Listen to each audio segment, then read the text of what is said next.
La guerre menée par la Russie en Ukraine a conduit certains pays à revoir leur position sur ces armes interdites par la communauté internationale en 1997, dont les conséquences touchent principalement les civils et en particulier les enfants. Le nombre de victimes liées à ces armes augmente pourtant pour la première fois en une décennie.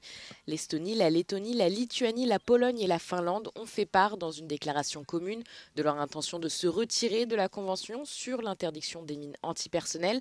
La raison évoquée, montrer que leurs pays sont prêts et peuvent utiliser toutes les mesures nécessaires pour défendre leur territoire et leur liberté. The fact that we would see European countries withdrawing sends a very negative signal to countries that are members of the convention but are in a situation of armed conflict, and they might say, "Look, we are in a situation of armed conflict. We also are facing a tense environment. So why should we continue to adhere to that treaty?" Actuellement, 164 pays sont signataires du traité, tous les États membres de l'Union européenne, ainsi que la plupart des pays d'Afrique, d'Asie et d'Amérique. La Russie, la Chine, l'Inde, les États-Unis et Israël font partie des 33 pays qui n'ont pas souscrit à la Convention. Selon le rapport de l'Observatoire des mines, ces armes antipersonnelles ont été utilisées en 2024 par des forces gouvernementales ou des groupes armés non étatiques en Colombie, en Inde, au Myanmar, au Pakistan, en Palestine et dans plusieurs pays africains. La Russie en a également fait un usage intensif lors de son invasion de l'Ukraine.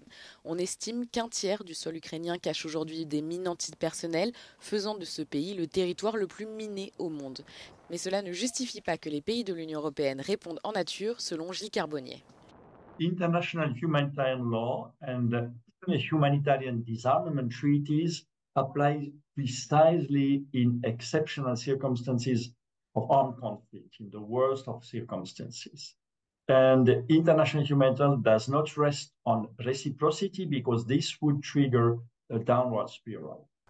La position de l'Union européenne est claire sur ce point, tout emploi de mines antipersonnelles, où que ce soit, à tout moment et par n'importe quel acteur, reste totalement inacceptable, peut-on lire dans un document sur le sujet adopté en 2024.